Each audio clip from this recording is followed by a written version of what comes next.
What's going on, everyone? If you haven't been to my channel before, my name is Levine. I'm a personal trainer and fitness nutrition specialist with Ankylosing Spondylitis. Now, what I want to show today is my favorite tool that's helped my flexibility and saved my posture with Ankylosing Spondylitis. I want to show my top exercises that have helped me over the years. But first, when I was really struggling, when I was dealing with the stiffness and tightness when I was first diagnosed, I was also dealing with injuries. I had a shoulder injury, I had a hip injury, so I was really struggling. And to get moving, I was just doing my PT exercises for my shoulder. I had frozen shoulder in the right arm. I had a lot of stiffness and tightness in the upper body. Everything hit me at once. So I was using a wall a lot for my PT exercises at home as a guide, as stability. I was working on inchworms. At the time, I could barely even get my arm over shoulder height because I had that frozen shoulder. Along with the frozen shoulder, I had the stiffness and tightness from AS. So I was doing a lot of exercises using a wall, using stability. I was really just going over my PT exercises when I realized all the different exercises I could do using a wall. And a few of them, I was getting my back into the wall, working on the posture. I was also working on movement using a wall, but I'll get to that in a minute. So first, I was really just working on these inchworms. And what I found is I could come close to the wall, I could use it as a guide, I could slide all the way up, break up that tension, keeping the abs tight, shoulders back. So I could use the stability, this base here, to get that full range of motion, because at the time I couldn't get my arm overhead. I could barely get it this height. I was really struggling, and mixed in with the AS, I was so stiff and tight. So this is an exercise I did daily. Just working full range of motion comfortably, sliding all the way up, breaking up all that tension. With ankylosing spondylitis, our shoulders can get really tight because of maybe those rounded shoulders, that tightness in the posture. This is a great way, shoulders down and back, to work on that overhead mobility.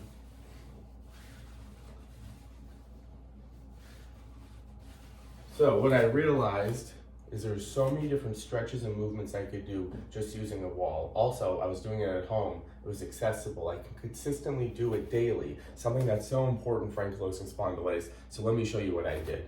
I started getting into other movements, supported downward dog, small bend in the knees, slowly sinking my hips back till I feel the whole back of the leg stretch, the hamstring, the calf, but also I'm getting my arms comfortably overhead, just like I would do with that overhead reach. These are where my arms are, and I'm doing it in a supported way. Chest comes down, hips back.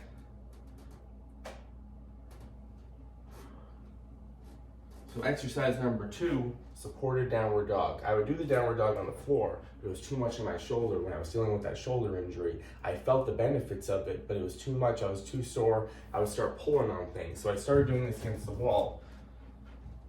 And I would work a couple seconds of that flexibility, that full range of motion. For me, it's going to be different for everyone, and that's the most important thing. You have to find the best range for you. Slowly sinking back, couple seconds, resetting. And if it was too tight on my hamstrings, a lot of us with AS are dealing with tight hamstrings. I'd bring my arms higher, shoot the hips back. So I'm working the arms overhead, full body mobility. But again, this gets into the first move where we're really breaking up that tension in the shoulders with this base though, so it's less pressure on the body.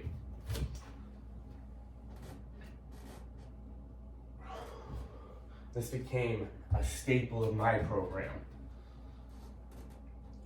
So that was exercise number 2. I started combining therapeutic movements, my physical therapy exercises, with yoga techniques, with my background in personal training to fit me. So when I was really struggling, these are the movements I started to do.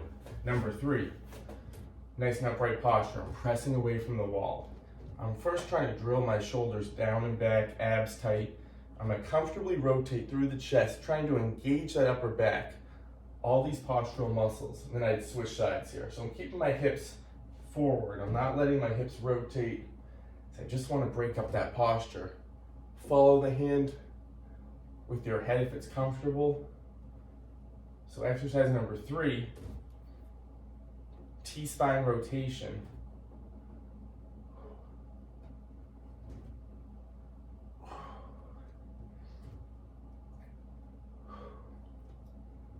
There's many ways you can do this on the ground, but a lot of folks with AS, it's hard to get on the ground.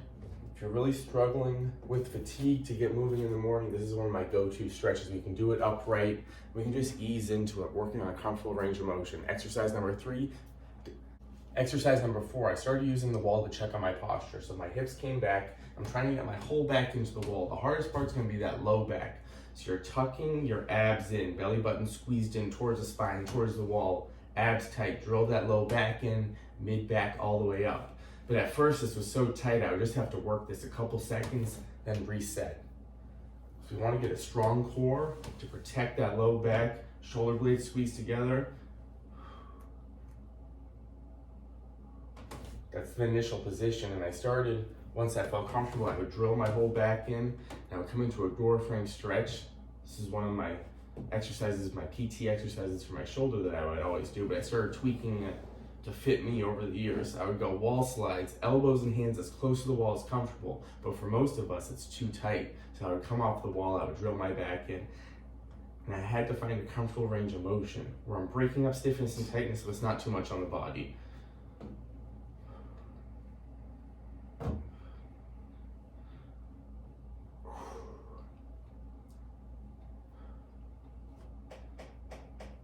Number 4, I was checking the posture. Number 5, my hamstrings were becoming really tight from AS or my mid-back tightness. I was also dealing with that hip injury I was talking about. So I started doing just leg swings just to get a little motion in the body and support it into the wall. So my left foot's drilled into the ground, good tension. I'm just working on releasing tension in the back of the leg, getting a little blood flow. But I would go a really small range of motion because, again, I was dealing with a lot of sciatica, a lot of hip pain, so I just wanted movement, motion, wall supported, so I can really focus on breaking up this tension in the leg. Both sides, of course. Right foot drilled in, comfortable range of motion, breaking up that hamstring.